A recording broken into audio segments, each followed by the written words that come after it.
Achtung, Achtung, welcome to We Have Ways of Making You Talk with me, Al Murray, and James Holland. And I thought to get this episode going, I'd read something. Even the Maltese found the summer heat unbearable.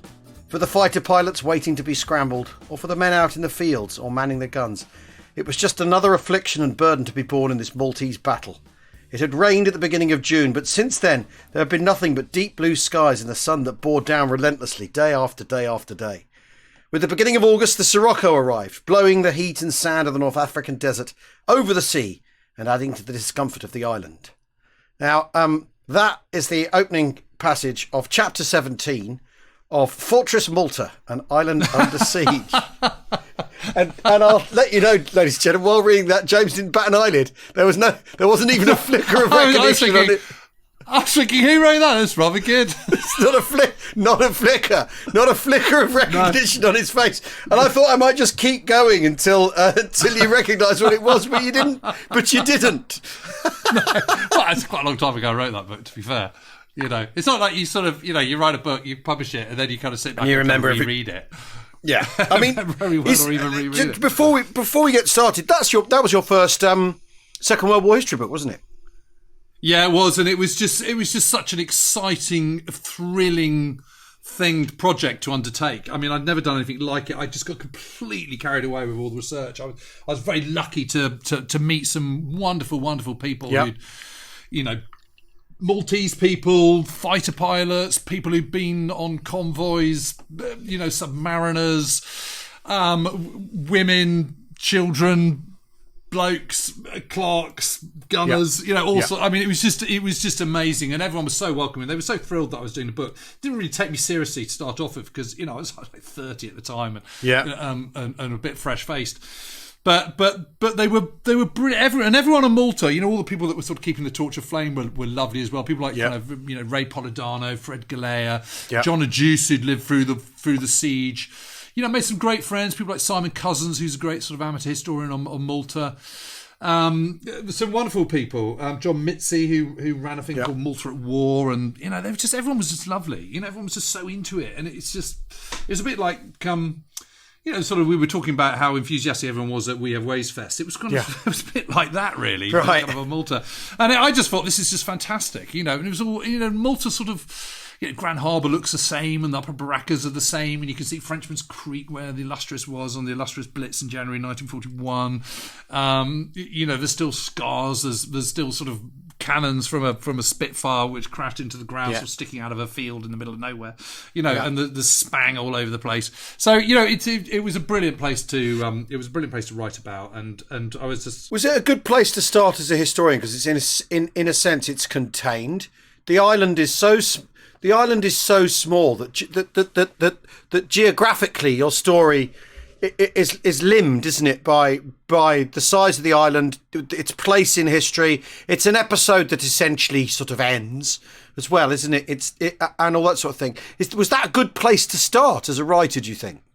I think so, yes. And you know, it was interesting because at the time I was working on a historical novel. And the reason I got interested in Malta was because I'd interviewed Jeff Wellham, you know, who then later became famous for First Light, and his time in 92 Squadron in the Battle of Britain. He'd been on Malta, and he'd arrived on Malta as part of Operation Pedestal. He'd flown off HMS Furious. Yeah. I think it was Furious.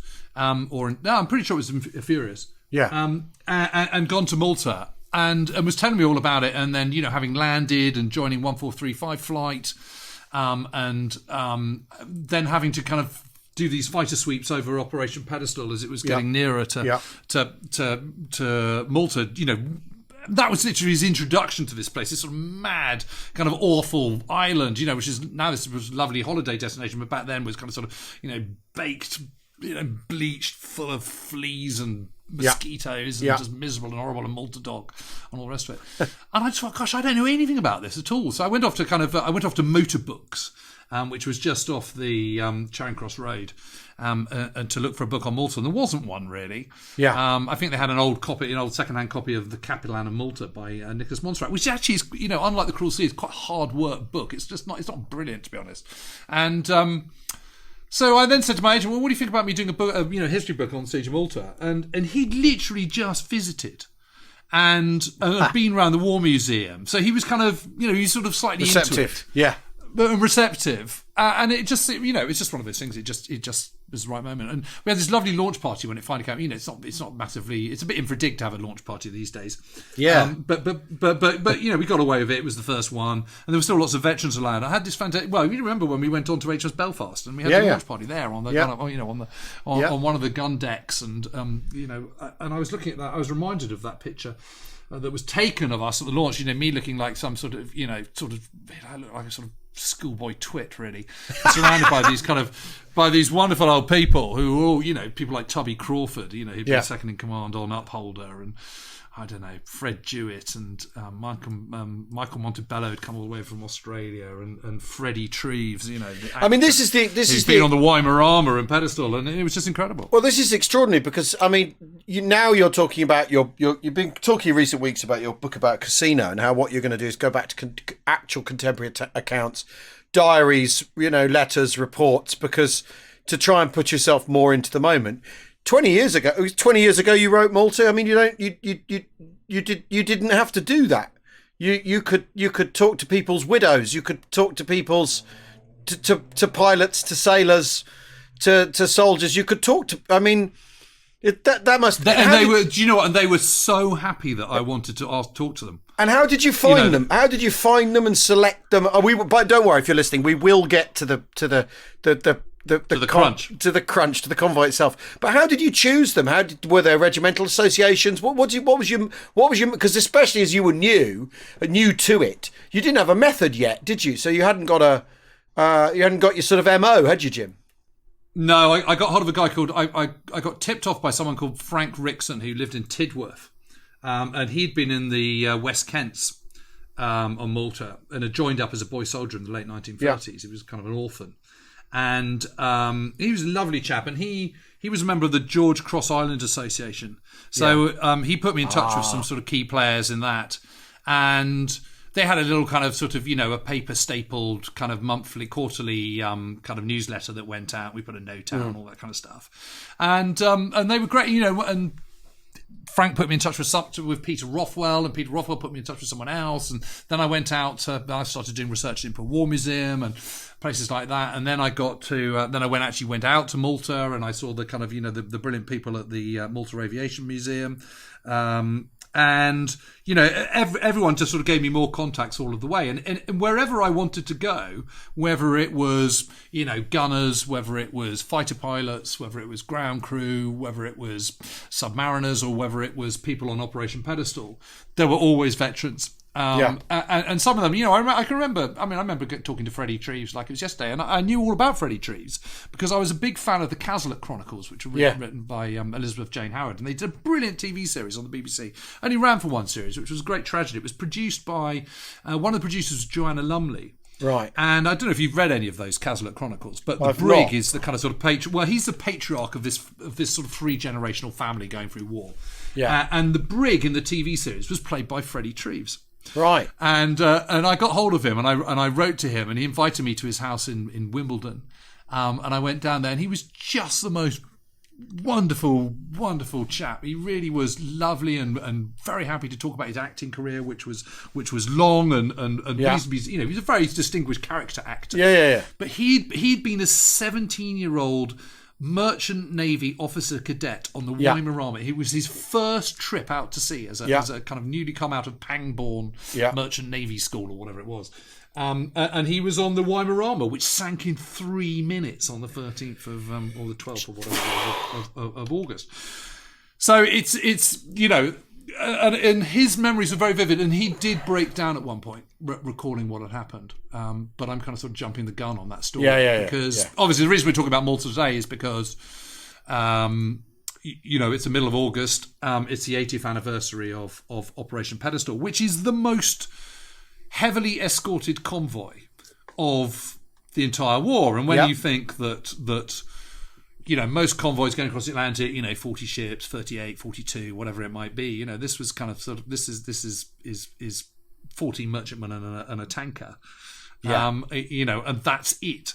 and the force that was assembled for it is just absolutely extraordinary. 4 aircraft carriers, 2 battleships, the Nelson and the Rodney, 7 cruisers, Sirius, Nigeria, Charybdis, Manchester, Kenya, Cairo and Phoebe, 32 destroyers, plus other vessels, oilers, corvettes, little tugs, all sorts of little kind of, various sort of whalers and all the rest of it that are accompanying it as well. I mean, it is an amazing effort, of which against them are some 659 frontline Axis aircraft, 6 cruisers, 15 destroyers, 19 Schnellbooter.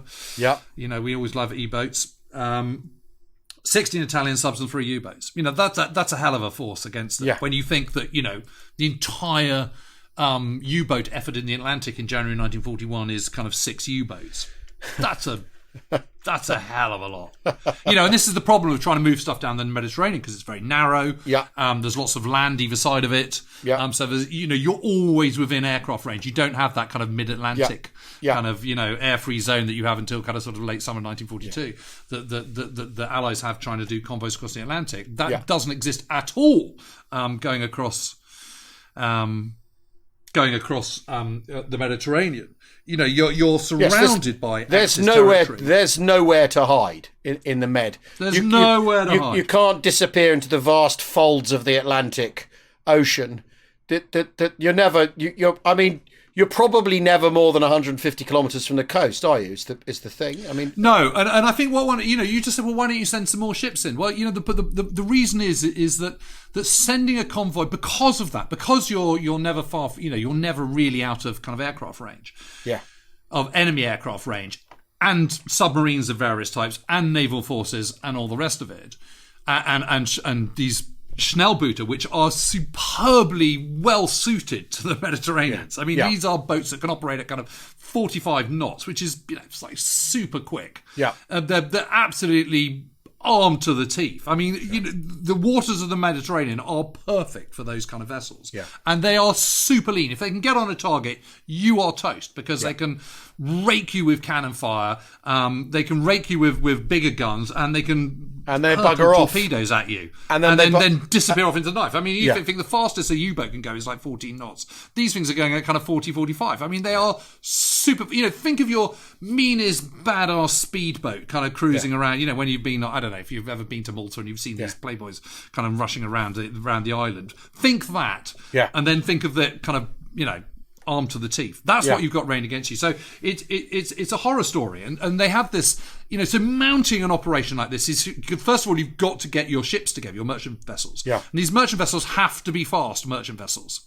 You can't have slow This is not your place for your sub 10 knots. No. This is for your kind of sort of 15 to 20 knot kind of merchant vessels. And there's just not that many of them around. You've got to get them there safely from Alexandria or through Gibraltar. And then, and that takes time. And so there's the March convoy, which is coming from Alexandria, which fails. And 3 ships do reach Malta, but they're not unloaded quick enough. And, I've banged that particular drum before on this podcast, but it's a really bad bit of management from the governing council of Malta, both the service chiefs and the lieutenant governor and the governor. And so they only managed to salvage a kind of small amount of ton, I think about 5,000 tons out of that, which is not enough. Then there is the June convoy, which is 17 vessels mounted at the same time, one half from Gibraltar, one half from Alexandria. The entire Alexandria one has to turn away. And only 2 ships from Gibraltar managed to make it, which amounts to 25,000 tons. The only thing that kind of keeps Malta going is that plus the Magic Carpet service, which are these larger mine-laying British submarines, which can bring a certain amount of fuel, and that's basically that is what's fueling the RAF effort. So there's not much left for the starving population. Those 2 convoys are Harpoon and Vigorous, aren't they? That have both failed. Yes, and so the situation on the island is. I mean, I think what's really interesting about Malta is that. The sort of chief of the Imperial General Staff's sort of eye of Sauron, if you want to look at it like that, like looking around the world for its problems, just doesn't look at Malta quite often enough. and that there's so much drama in the desert in North Africa being played out, where you've a crisis of confidence within the army as to whether they can actually deliver a victory. You've had Greek, if you look at the sort of the litany of failure on land, Greece has gone wrong, Crete has gone wrong, North Africa. You've had Crusader, which is this sort of great incomplete victory, which is a sort of a tactical victory for the British, but not a strategic victory, which leads them open to not strategic enough. Well, not strategic, yeah, but just the proof of the pudding's the following January, where Rommel has a sniff, and the British fall apart in front of him. But basically, it's as if, like I say, the all-seeing eye of the Chief of the Imperial General Staff just doesn't light on Malta quite enough, or not until almost too late. And you get these club runs of Spitfires, don't you, which start up trying to get Spits there. And as you said before, the island's asking for help, but then when help arrives, isn't equipped to receive the help. So the first club run of Spitfires that comes in, they're all shot down or they're all destroyed on the ground the minute they arrive, aren't they? And there's a bunch in March, and they kind of struggle through, and then there's the kind of 48 that have flown off, and 47 make it to Malta, and within, I think, 4 days, I think there's 9 left or 7 left or something. Yeah, and most of them being destroyed on the ground. But it's always never quite enough, is it, to rescue Malta? Why is it? And I think one of the big problems. Why? Given, I mean, you only have to look at a blinking map. I can figure this out, right? You only have to look at a map, see where Malta is, and it's blindingly obvious why Malta is so important. It's sort of staggeringly obvious that Malta is incredibly important to whatever plans or pipe dreams you may have about what you're going to do in the Mediterranean. If you can't control, because after all, you don't control Sicily, so you need somewhere else once you've occupied the whole of North Africa, or if you're intending to occupy the whole of North Africa, you need, because you want to be able to interfere with Axis shipping, and you want a hop-off point for any soft underbelly stuff, or whatever you want to call it. So it's blindingly obvious how important it is. So why is there this sluggishness? Why does it take a thing like Pedestal? Why finally is there a thing like Pedestal? Why have they not been trying this before? Is it shortage of shipping, or is it just that the Chief of the Imperial General Staff have never quite got round to it? No, it's partly that. It's late 1930s. It's kind of sort of, rearmament is underway, but they're doing all the big stuff. They're kind of, building the air defence system of Great Britain. They're upgrading battleships and all the rest of it. And they've just taken their eye off the ball when it comes to Malta. Everyone knows from the invasion of Abyssinia, mid-1930s, that Italy is a potential threat, but no one's really taking Italy particularly serious, because they know that Italy is largely impoverished, and it's lots of grandstanding by Mussolini, and taking Abyssinia, great, that doesn't prove anything. And so it's Malta is there, but then by the time the war begins, suddenly it's like, yikes, we're in the middle of the war. We've got Nazi Germany as the main threat. It's the continent is the main threat. Our own water is the main threat. So all the emphasis goes on to that. And so Malta, plans to build submarine pens never get made. Not enough. Planes aren't sent out on time. And it's not B list, it's C list kind of commanders, service chiefs put onto Malta. And so suddenly, then Italy is in the war. But by that point, on the 10th of June 1940, but by that point, Britain's got its hands full. It's just had the Dunkirk evacuation. It's an absolute turmoil from what's happened, the absolute strategic earthquake that's happened on the continent, etc., etc. And so Malta is then reinforced. But don't forget, British strategic planning in the Second World War, once France falls, then becomes a strategic, an opportunistic strategy. Which is, let's kind of see how it all plans out. Let's exploit the weak spots. There's no plan at all to operate in the Mediterranean. There's no plan at all to take on the Italians in North Africa at all. It's only when they realise that the Italian assault on Malta is not being prosecuted with anything like a sense of urgency or determination. That Churchill suddenly goes, gosh, actually, this is where it's all going to be at. This is the kernel in the Mediterranean. This is the soft underbelly. I mean, it's also, we have to respond to it here. And so that's why suddenly, within a matter of a week, hurricanes are landing on Malta. And it's urgently reinforced with huge numbers of anti-aircraft guns, which are built up to, brought up, not up to speed, but up to, 5-6 times what they were in the summer of 1940 by the end of 1940. And then, of course, the Italians invade Egypt sort of half-heartedly at the beginning of September 1940, and then there is the counterattack Operation Compass in December 1940. And so suddenly it's become this big thing, and it's kind of too late to respond to it. And you've got these idiots, not idiots, but you've got these really not up to it people in charge, the service chiefs. I mean, Admiral Leatham's pretty good, actually. And Wilbraham Ford, and then he taken over by Admiral Leatham. They're okay. I mean, Park, I've talked about before. You know, he's just not using his brain properly. Yeah. And you know, he's not saying, okay, we're now in this situation. What is Malta's potential? What can be achieved? What do I need? He's not asking for the right kit. You know, he's not asking for enough radar. He's not asking for ground controllers. He's not asking for Spitfires. You know, it is only when Basil Embry turns up, who is sent by Tedder, who is Air Officer Commanding Middle East, RAF Middle East, and says, "What the heck is going on, Malta? Go. You know, why aren't I hearing this from Park? From Hugh P. Lloyd, rather." Yeah.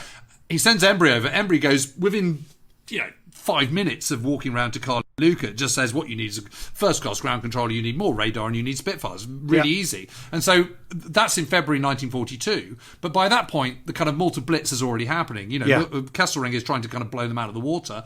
And so they're kind of responding to a situation which is already veering out of control. But then, at the end of April, the Luftwaffe...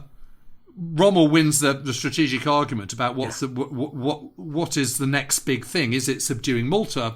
You know, is it invading Malta, or is it launching a counterattack against the Gazala line? Yeah. He wins that particular battle, but obviously you can't have the Luftwaffe everywhere.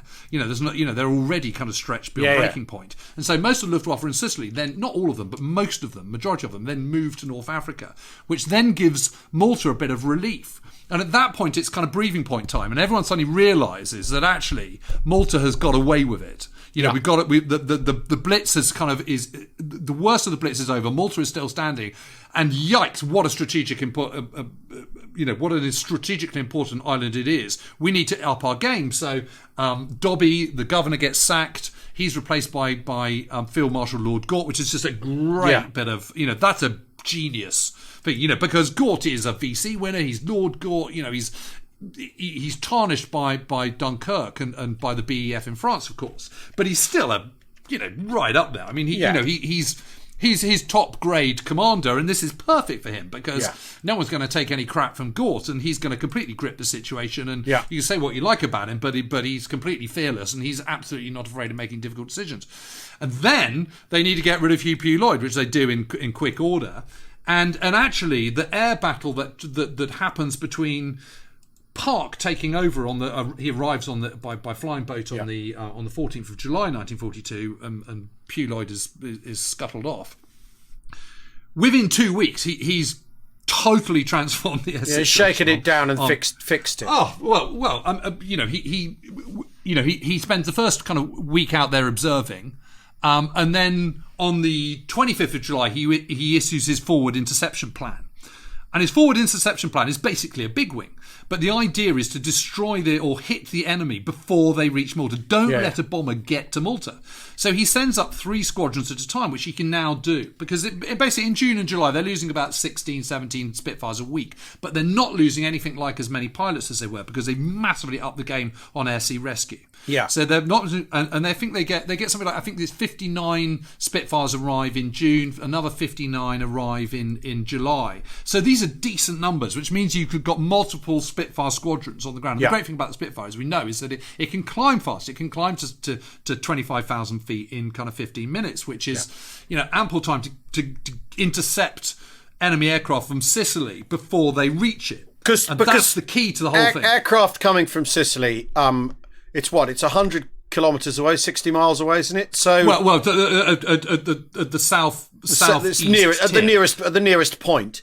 Nearest point, but a lot of them are going a lot further. They're coming from you with proper radar, you've fair warning that they're coming, but you've got to meet them at altitude, haven't you? Because yes, once they're committed to bombing, they could bomb Malta. So you're trying to even the odds there. But the problem remains, getting ships to Malta. 'Cause, because aircraft coming from Sicily, it's 100 kilometres away, 60 miles away, isn't it? So you with proper radar, you've fair warning that they're coming, but you've got to meet them at altitude, haven't you? Because once they're committed to bombing, they could bomb Malta. So but the problem remains, getting ships to Malta is really. Well, yeah, just let me just say one last thing about yeah. the forward interception plan, because I think it's actually key to the success of Operation Pedestal.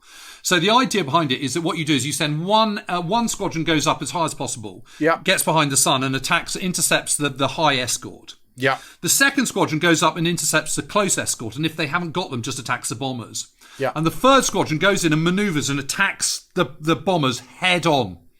Yeah. And the Italians don't like this at all. There's nothing more terrifying than being a bomber pilot than having a fighter plane come straight at you. And this is exactly the tactic of Galland's fighters in northwest Europe against the flying fortresses and all the rest of it. Yeah.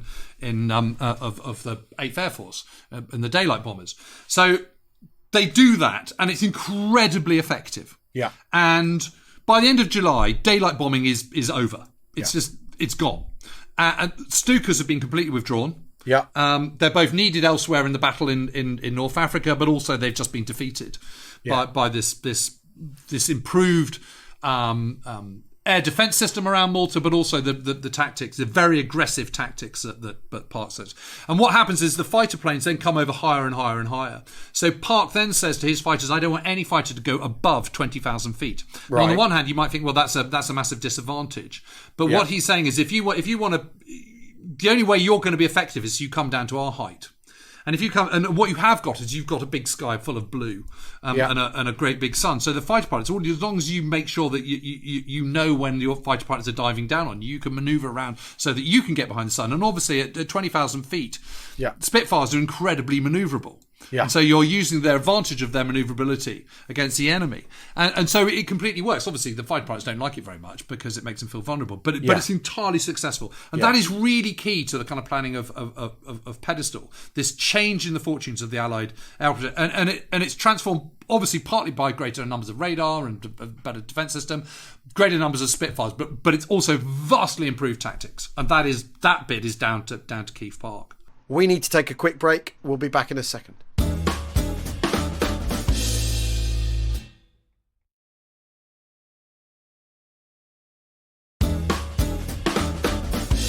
Welcome back to We Have Ways of Making You Talk. James and I are talking Operation Pedestal.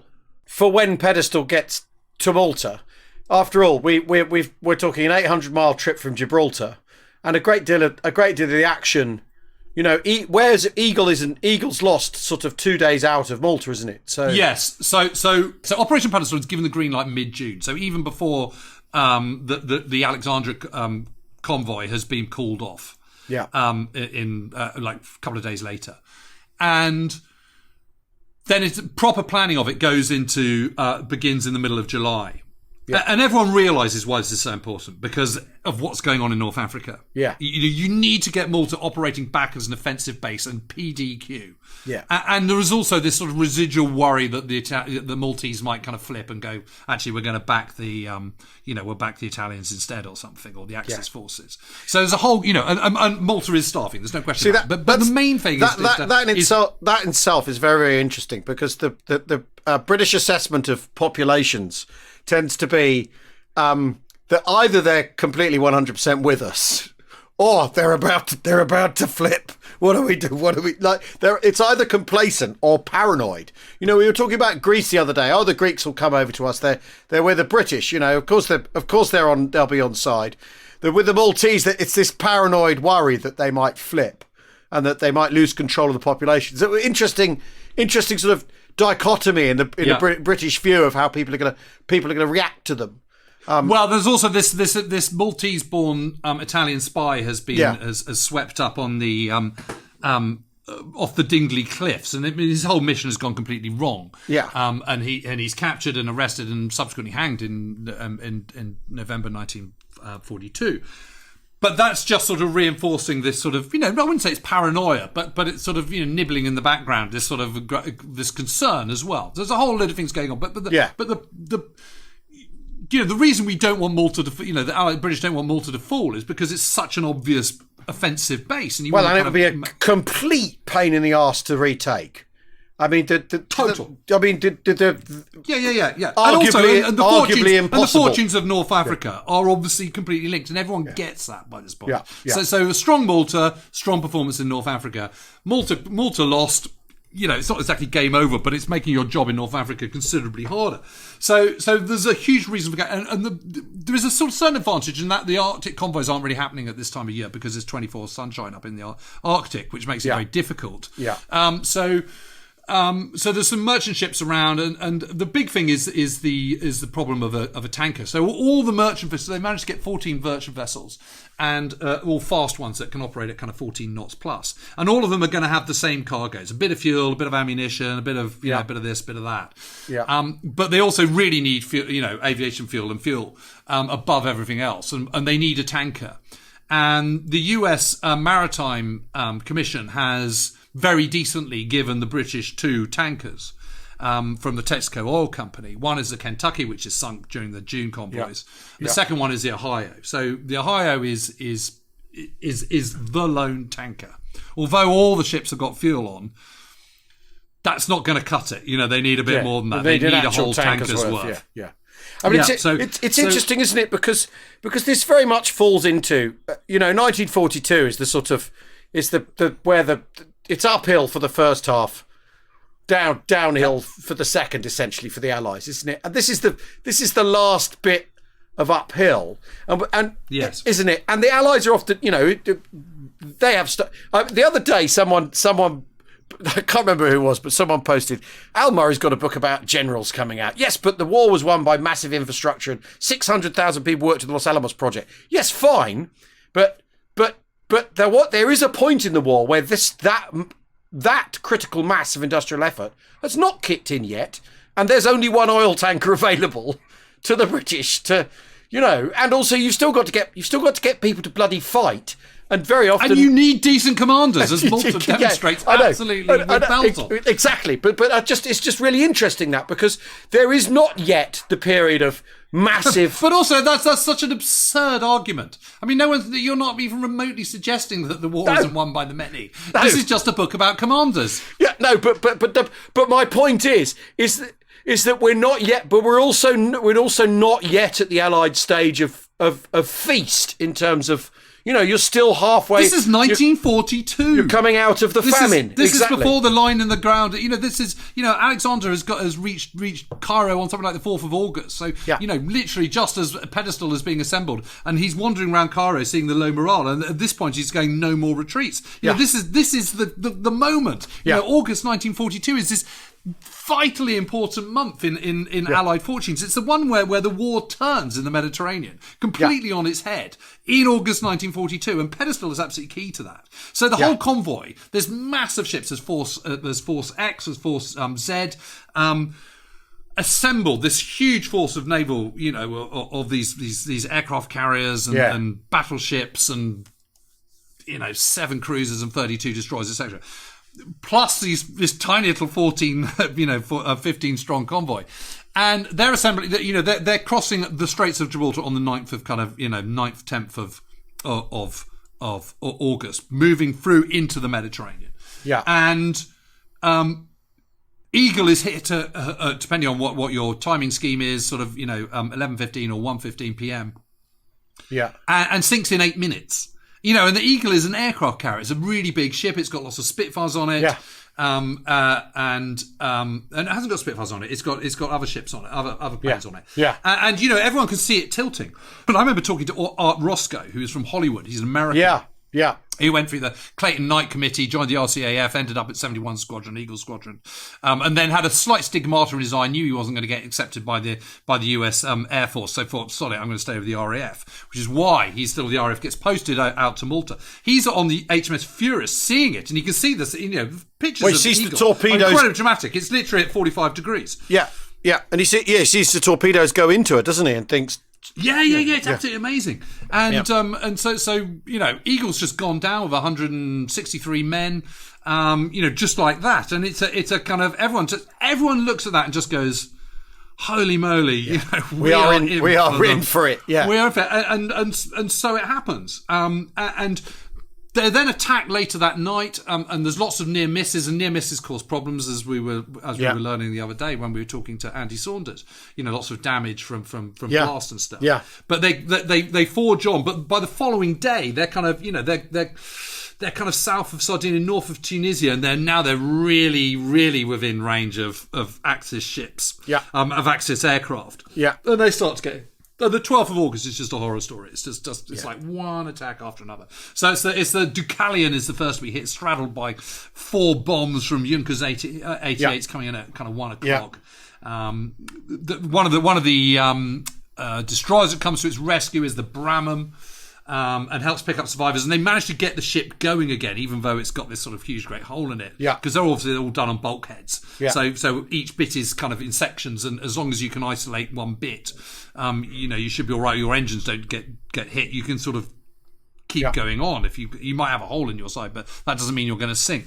So they manage to keep them going again, but obviously much slower, which then means you're a straggler, which basically means you are toast. Yeah. And there's a little bit of escort stay with Deucalion, but the bulk of them go off again. More attacks at night, and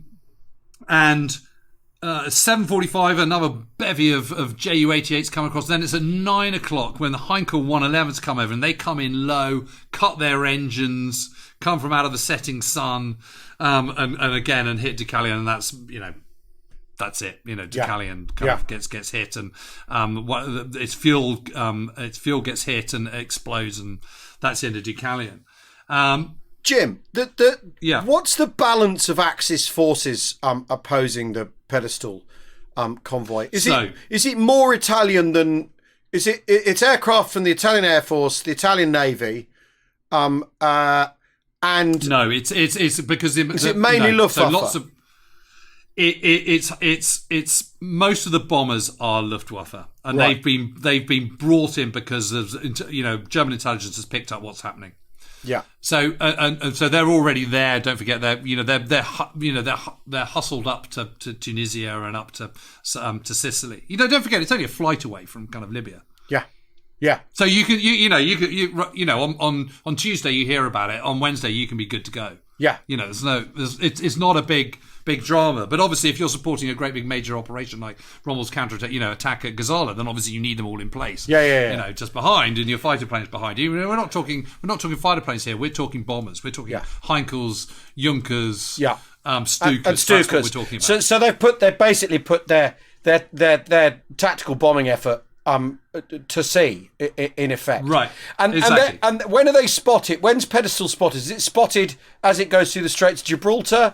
Is it spotted by Spanish fishermen? Who spots it? Yeah, all that. Yeah, all that. Yeah. They pick up they pick up with the intelligence, but they also get spotted and reported. I think it's from Spanish Morocco. And I imagine Bletchley knows that they know. So you've got Bletchley Park via Ultra going right, and that's going to Ultra to the kind of sort of command post at Lascaris War Rooms just on the edge of Valletta. They're following it all absolutely minute by minute. Round the clock. It's classic kind of RAF operations room stuff, but there's a naval part to the Lascaris War Rooms as well, which is done on exactly the same thing. Huge, great maps, plots of aircraft and raids, plots coming in, but ships on the water rather than plots of friendly aircraft as it is in the Battle of Britain. So it's exactly the same sort of thing, and it just goes. It just goes on. So on that day, the 12th of August, that's when the cruisers Cairo and Nigeria get hit. The Indomitable, the second aircraft gets hit by 3 bombs. Yeah. Part of the deck collapses. One bomb hits the twin turrets forward of the bridge. Everyone's killed on that. It's not sunk, but has to limp back to jib immediately. Yeah. The Hio, which is the fuel tanker, that's hit as well. Torpedo near the pump room, which rips open a large section of the decks, and all the crew were expecting her to to blow at any moment. And the water puts the fire out, doesn't it? Exactly, because there's a huge hole in its side, which is 27 foot by 24, which is that's not a small amount of Jesus. That's a pretty big old hole. But fortunately, it's not affecting its engines or anything, so it's able to keep going. The problem that it's got this sort of bit of jagged metal sticking out, which is actually acting as a kind of rudder. So that's the problem. But on the evening of the 12th of August, the heavy escort 4Z, with all the remaining aircraft carriers, turns back for Gibraltar. So that's that gone. To the uninitiated, why does the heavy escort? Why would the heavy escort turn back? What's going on? What is that? Because the water, you're just entering such a narrow stretch of water in the Straits of Sicily that it's simply too dangerous to risk these capital ships and aircraft carriers any further. Is that the reason, or is it just and you're handing over to Malta Air Defence? What's the thinking? Bit of both. Right. Both, and that's where the Malta Air Defence really kicks in. So you can get rid of your aircraft carriers because you've lost your fighter protection basically between then and the following morning. Fighter protection is no good for you at night anyway because it's dark. Yeah. So once it's dark, the following morning, crack of dawn, first light, Spitfires from Malta will be over. Yeah. So you don't need albacores and whatever. Yeah. All the rest of it. So and also you've lost Eagle and you've got Indomitable really badly hit. So they're in the turd. Yeah. And on top of that, Cairo has to be scuttled. It's cruiser. Yeah. Nigeria's hit, rudder jammed. Manchester then gets hit. So this is, it's really unlike most convoys where it is just the merchantmen that the U-boats focus on. This is not the case with this. And this is a different breed of Axis force which is attacking this, and they are absolutely out to get the merchant vessels, but they're also out to get the escorts as well. Yeah. Which is a very different type of convoy to what's come before. So Deucalion's gone, then the Empire Hope and the Clan Ferguson go down on the evening of the 12th. And everyone's just terrified. I remember that conversation with Freddie Treves, and he was just saying that, that night, he was huddled on the kind of forecastle, and just, 17. And just absolutely terrified out of his wits. Yeah. And it gets dark, and he's been befriended. It's his first ship, and he's been befriended by this guy called able seaman Beau Dorey. Beau Dorey is 60 and kind of an absolute sea dog, but has never kind of risen up through the ranks. And Beau Dorey kind of takes pity on this guy, on Freddie, and kind of keeps a kind of an avuncular kind of eye on him. And Freddie thinks that Beau Dorey is asleep. So he thinks, well, no one's looking. I'm actually going to get on my knees. I'm going to pray. So he gets on his knees and starts praying. And Beau Dorey says, and Beau Dorey isn't asleep and says, I just want you to know that if my knees are up to it, I'd join you. Oh my God. But, so it goes on. And overnight, as it transitions from the 12th to the 13th, they go from the kind of U-boat submarine zone into the Schnellbooter zone. Yeah. And the following morning, they're now within air. They're within, and those fighter planes from operating out of, doing umbrellas out of Malta are being operated by Keith Park, who is making sure there is never less than 16 Spitfires over the convoy at any one time, right? Which is decent numbers, of course, but it doesn't stop.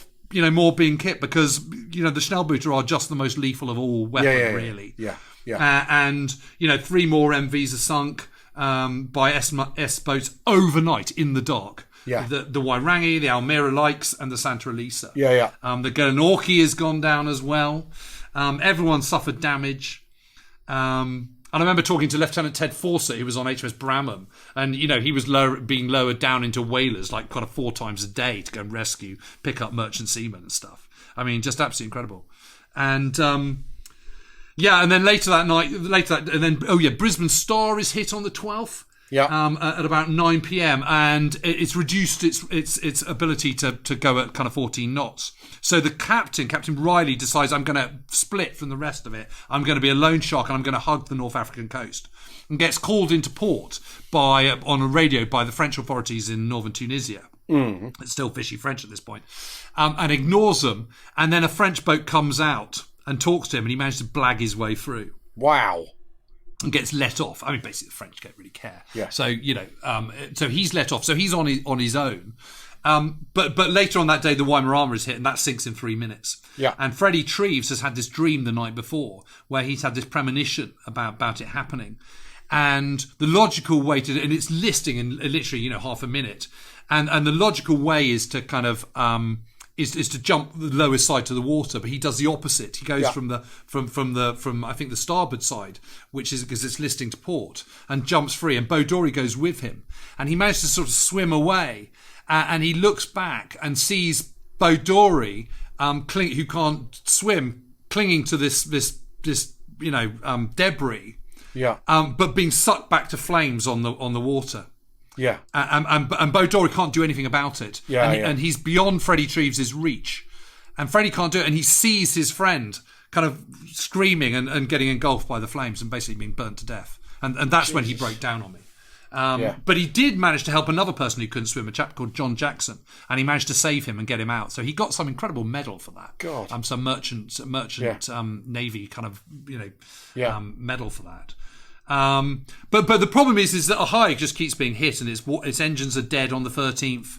It's got this huge bit of metal jagging out. Doesn't the Stuka crash into it and sort of bounce off? Yeah. So what happens is the Ashanti and the Ledbury run alongside it, and to try and give it an anti-aircraft umbrella over it. Yeah. And they do hit down a Stuka, which skims off the water, and then crashes onto the deck. Jeepers. And again, everyone thinks it's gonna blow. And at one point, it's absolutely dead in the water. It's not listing, it's sinking.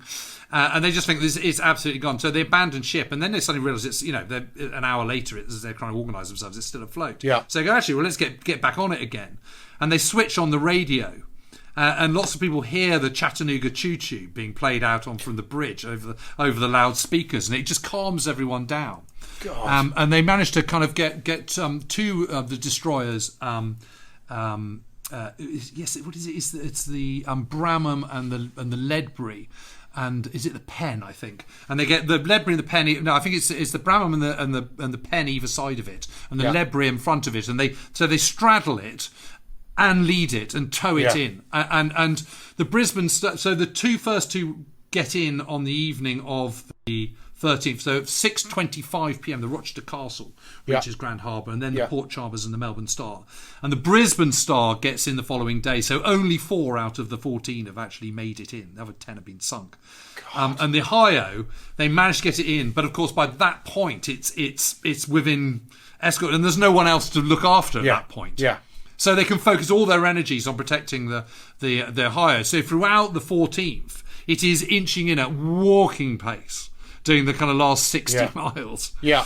And so from first light on the 15th, they can see it out at sea, and it looks like it's. I remember Ted Fawcett saying to me, he was on the Bramham, just saying, we can see the breakwalkers, they just didn't seem to be getting any closer.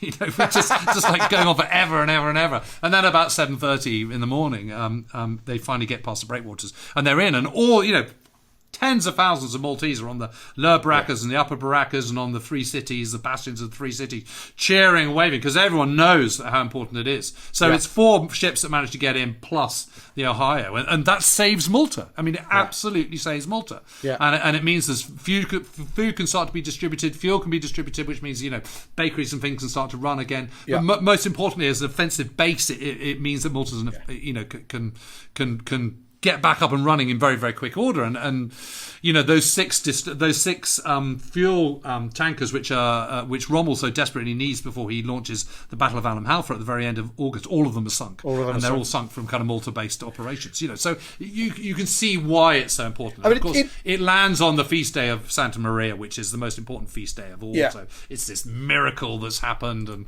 et cetera, et cetera. Yeah. Well, for those requiring proof of God's existence, it's one of those events, isn't it? Yeah. Yeah.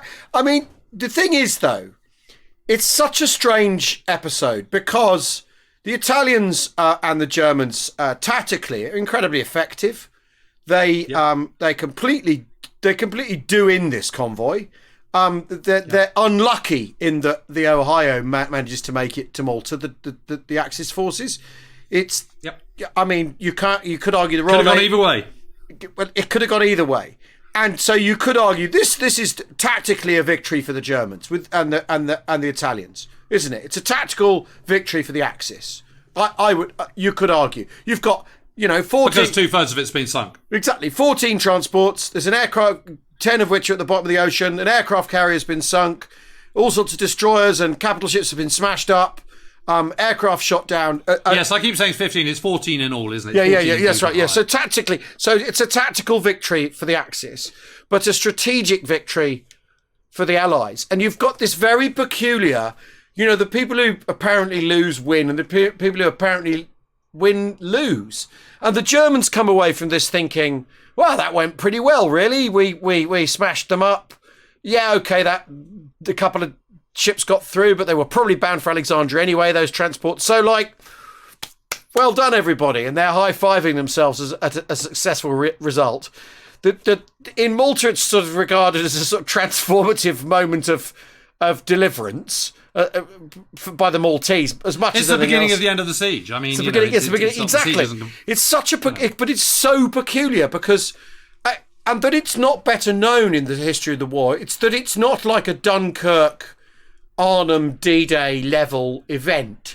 I think is quite striking. It's quite peculiar because the sacrifice, the determination, the against all odds victory from the jaws of defeat aspect of but is that because it's a naval battle essentially, and that we don't look at the Navy in the same way we do as the glamour boys in the RAF? I don't know.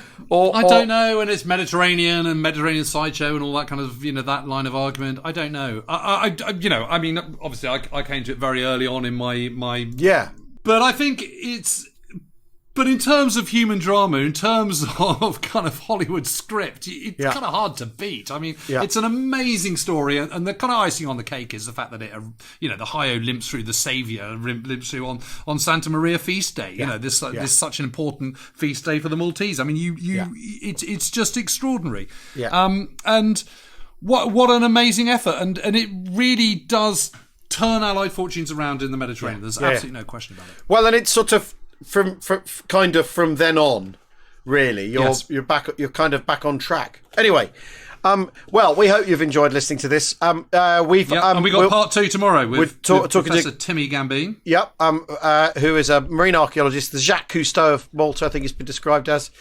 Who knows? Who just wants to dive on all the thousands of wrecks around Malta. Thanks again for listening. We will see you very soon. Bye bye. Cheerio.